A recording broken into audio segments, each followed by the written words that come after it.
Hi hello ಎಲ್ಲರಿಗೂ ನಮಸ್ಕಾರ. Welcome back to Pedanagari foods. ನಾನು ಗೀತಾ.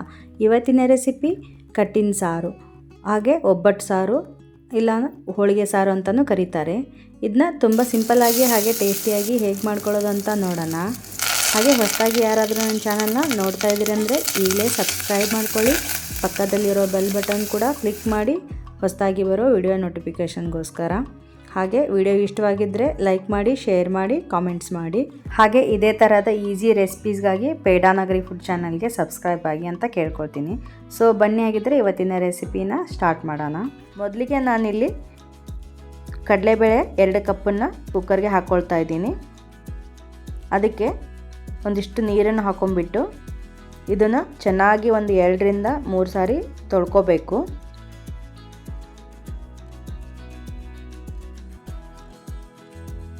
ನೋಡಿ, ಇವಾಗ ತೊಳೆದಿದ್ದಾಯಿತು.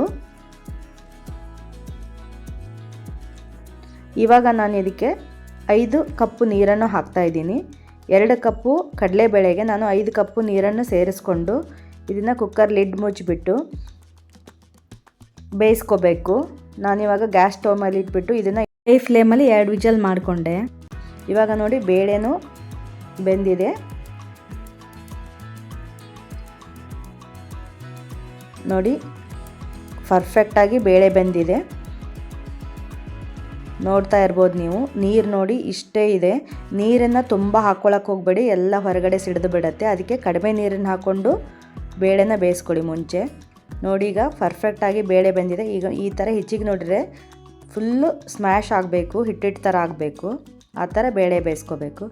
ಇವಾಗ ನಾನು ಇದಕ್ಕೆ ಬಾಯ್ಲಿಂಗ್ ವಾಟರ್ ಅಂದರೆ ಕುದಿಸಿದ ನೀರನ್ನು ಹಾಕಿಬಿಟ್ಟು ಇದನ್ನು ಒಂದು ಸಲ ಮಿಕ್ಸ್ ಮಾಡ್ಕೊಳ್ತೀನಿ. ಮಿಕ್ಸ್ ಮಾಡ್ಕೊಂಬಿಟ್ಟು ಆ ನೀರನ್ನೆಲ್ಲ ಸ್ವಲ್ಪ ನೀರು ಇಲ್ಲದೆ ಇರೋ ಥರ ಎಲ್ಲ ಕಟ್ಟನ್ನು ಬಸ್ಕೊಂಡ್ಬಿಡಬೇಕು. ಇದರಿಂದ ನಾವು ಹೋಳಿಗೆ ಸಾರು, ಕಟ್ಟಿನ ಸಾರು ಈ ಥರ ಮಾಡ್ಕೋಬೋದು. ತುಂಬಾ ರುಚಿಯಾಗಿರುತ್ತೆ.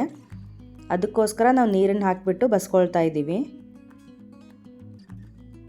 ನೋಡಿ, ಚೆನ್ನಾಗಿ ನೀರನ್ನು ಬಸ್ಕೋಬೇಕು. ಅದರಲ್ಲಿ ಸ್ವಲ್ಪನೂ ನೀರು ಇರಬಾರ್ದು. ಇದು ಮೇನ್ ಇಂಪಾರ್ಟೆಂಟ್ ಸ್ಟೆಪ್ ಇದು. ಇವಾಗ ಈ ಬೇಳೆ ಕಟ್ಟಿನಿಂದ ಸಾರನ್ನ ಹೇಗೆ ಮಾಡ್ಕೊಳ್ಳೋದು ಅಂತ ನೋಡೋಣ. ಇದು ಬೇಳೆನ ಬೆಲ್ಲ ಹಾಕಿಬಿಟ್ಟು ಹೂರಣ ರೆಡಿ ಮಾಡಿ ಇಟ್ಕೊಂಡಿರೋದು. ಇದರಿಂದ ಹೋಳಿಗೆ, ಒಬ್ಬಟ್ಟು ಅಥವಾ ಕರಿಗಡುಬುನ ಮಾಡ್ಕೋಬಹುದು.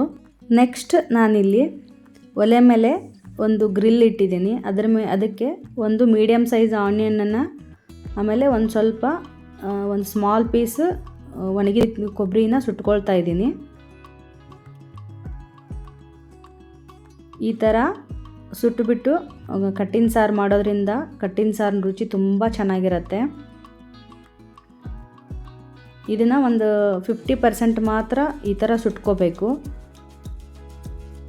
ನೋಡಿ, ಈ ಥರ ಸುಟ್ಟರೆ ಸಾಕು. ಕೊಬ್ಬರಿ ಬೇಗ ಸುಟ್ಟೋಗುತ್ತೆ ಸ್ವಲ್ಪ ಆನಿಯನ್ಗಿಂತ. ನೋಡಿ, ಈ ಥರ ಆನಿಯನನ್ನು ಈ ಥರ ಸುಟ್ಕೊಂಡ್ಬಿಟ್ಟು ತೆಕ್ಕೊಳ್ತಾ ಇದ್ದೀನಿ. ಇದು ಸ್ವಲ್ಪ ತಣ್ಣಗಾದ್ಮೇಲೆ ಇದು ಆನಿಯನ್ನದ್ದು ಮೇಲಿನ ಸಿಪ್ಪೆ ಎಲ್ಲ ಸ್ವಲ್ಪ ತಗೊಂಡ್ಬಿಡ್ಬೇಕು. ಮೇಲೆಲ್ಲ ಸ್ವಲ್ಪ ತುಂಬ ಬ್ಲ್ಯಾಕ್ ಆಗಿರುತ್ತಲ್ಲ, ಅದು ತೆಕ್ಕೊಂಡ್ಬಿಡ್ಬೇಕು. ತೆಕ್ಕೊಂಬಿಟ್ಟು ಇದನ್ನ ಒಂದು ಸ್ಮಾಲ್ ಮಿಕ್ಸಿ ಜಾರ್ಗೆ ಹಾಕಿಬಿಟ್ಟು ನಂತರ ಅದಕ್ಕೆ 1 ಗಡ್ಡೆ ಬೆಳ್ಳುಳ್ಳಿ, 1 ಇಂಚಿನಷ್ಟು ಶುಂಠಿ, ಆಮೇಲೆ ಒಂದು 5 ರಿಂದ 6 ಹಸಿಮೆಣಸಿನ್ಕಾಯಿ, ಸ್ವಲ್ಪ 1 ಟೀ ಸ್ಪೂನ್ನಷ್ಟು ಜೀರಿಗೆ, ಇದನ್ನೆಲ್ಲ ಹಾಕಿಬಿಟ್ಟು ಪೇಸ್ಟ್ ಮಾಡ್ಕೋಬೇಕು. ನೋಡಿ, ಇವಾಗ ಪೇಸ್ಟ್ ರೆಡಿಯಾಗಿದೆ. ಇದು ಮೇನು ಕಟ್ಟಿನ ಸಾರಿಗೆ ಮಸಾಲ ಇದು. ನೋಡಿ, ಈ ಥರ ನುಣ್ಣಿಗೆ ಪೇಸ್ಟ್ ಮಾಡ್ಕೋಬೇಕು. ಇವಾಗ ನಾನು ಗ್ಯಾಸ್ ಮೇಲೆ ಒಂದು ಪ್ಯಾನ್ ಇಟ್ಟಿದ್ದೀನಿ. ಅದಕ್ಕೆ 2 ಟೇಬಲ್ ಸ್ಪೂನು ಎಣ್ಣೆ ಹಾಕ್ಕೊಳ್ತಾ ಇದ್ದೀನಿ. ನಂತರ ಎಣ್ಣೆ ಕಾಯ್ದಾದ್ಮೇಲೆ 1 ಟೀ ಸ್ಪೂನಷ್ಟು ಸಾಸಿವೆ, 1 ಟೀ ಸ್ಪೂನು ಜೀರಿಗೆ, ಅದೆಲ್ಲ ಸಿಡಿದಾದ್ಮೇಲೆ 1 ಗುಂಟೂರು ಚಿಲ್ಲಿನ ಹಾಕ್ಕೊಳ್ತಾ ಇದ್ದೀನಿ. ಹಾಕ್ಕೊಂಡ್ಬಿಟ್ಟು ನಂತರ ಅದೇನು ರುಬ್ಬಿಟ್ಕೊಂಡಿದ್ದಂಥ ಮಸಾಲ ಹಾಕ್ಕೊಳ್ತಾ ಇದ್ದೀನಿ.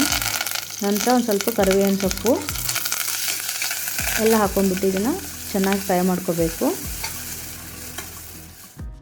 ಇವಾಗ ಅದ ಮಿಕ್ಸಿ ಜಾರಿಗೆ ಸ್ವಲ್ಪ ನೀರನ್ನು ಸೇರಿಸ್ಕೊಂಡು ಸ್ವಲ್ಪ ಹಾಕ್ಕೊಳ್ತಾ ಇದ್ದೀನಿ. ಇವಾಗ ಒಂದು 1/4 ಟೀ ಸ್ಪೂನಷ್ಟು ಅರಿಶಿನ ಹಾಕ್ಕೊಂಡ್ಬಿಟ್ಟು ಇದನ್ನು ಚೆನ್ನಾಗಿ ಫ್ರೈ ಮಾಡ್ಕೋಬೇಕು. ಮೀಡಿಯಮ್ ಫ್ಲೇಮಲ್ಲಿ ಇಟ್ಕೊಂಡು, ಲೋ ಟು ಮೀಡಿಯಮ್ ಇಟ್ಕೊಂಡು ಚೆನ್ನಾಗಿ ಫ್ರೈ ಮಾಡ್ಕೋಬೇಕು. ಅದು ಹಸಿ ವಾಸನೆ ಎಲ್ಲ ಹೋಗಬೇಕು. ಆ ಥರ ಫ್ರೈ ಮಾಡಿಕೊಂಡು ನಂತರ ನಾವೇನು ಬೇಳೆ ಬೇಯಿಸಿದ್ದು ಕಟ್ಟಿತ್ತಲ್ವ ಅದನ್ನು ಹಾಕ್ಕೊಳ್ಬೇಕು. ಇವಾಗ ನಾವು ಹೂರಣ ಏನು ರೆಡಿ ಮಾಡಿದ್ವಲ್ಲ ಬೆಲ್ಲ ಹಾಕಿಬಿಟ್ಟು ಅದನ್ನು 1 ಟೇಬಲ್ ಸ್ಪೂನಷ್ಟು ಹಾಕ್ಕೊಳ್ತಾ ಇದ್ದೀನಿ. ನಂತರ ಇನ್ನೊಂದು ಸ್ವಲ್ಪ ದಾಲ್ ವಾಟರ್ನ ಹಾಕ್ಕೊಂಡೆ, ನೀರು ಹಾಕ್ಕೊಂಡ್ಬಿಟ್ಟು. ಇವಾಗ 2 ಟೇಬಲ್ ಸ್ಪೂನಷ್ಟು ಹುಣಸೆಹಣ್ಣಿನ ರಸನ ಹಾಕ್ಕೊಂಡ್ಬಿಟ್ಟು ಒಮ್ಮೆ ಇದನ್ನು ಮಿಕ್ಸ್ ಮಾಡ್ಕೊಳ್ಳೋಣ. ನೋಡಿ, ನಿಮಗೆ ಕನ್ಸಿಸ್ಟೆನ್ಸಿ ಚೆಕ್ ಮಾಡ್ಕೊಳ್ಳಿ. ಇನ್ನೂ ಸ್ವಲ್ಪ ನೀರು ಬೇಕಿದ್ದರೆ ನೀರನ್ನು ಆ್ಯಡ್ ಮಾಡಿಕೊಂಡು ಒಂದು ಸಲ ಮಿಕ್ಸ್ ಮಾಡ್ಕೊಳ್ಳಿ. ಇದು ತೆಳ್ಳಗೆ ಇರಬೇಕು. ಕಟ್ಟಿನ ಸಾರು ಅಂದರೆ ರಸಮ್ ಎಲ್ಲ ಮಾಡ್ತೀವಲ್ಲ ಆ ಥರ ಇರಬೇಕು. 1 ಟೇಬಲ್ ಸ್ಪೂನು ಧನಿಯಾ ಪೌಡರ್, ಅರ್ಧ ಟೇಬಲ್ ಸ್ಪೂನು ಗರಂ ಮಸಾಲ, ರುಚಿಗೆ ತಕ್ಕಷ್ಟು ಉಪ್ಪು, ಆಮೇಲೆ 1 ಟೇಬಲ್ ಸ್ಪೂನು ಬೆಲ್ಲ ಹಾಕಿಬಿಟ್ಟು ಇದನ್ನು ಒಂದು ಸಲ ಚೆನ್ನಾಗಿ ಮಿಕ್ಸ್ ಮಾಡ್ಕೋಬೇಕು.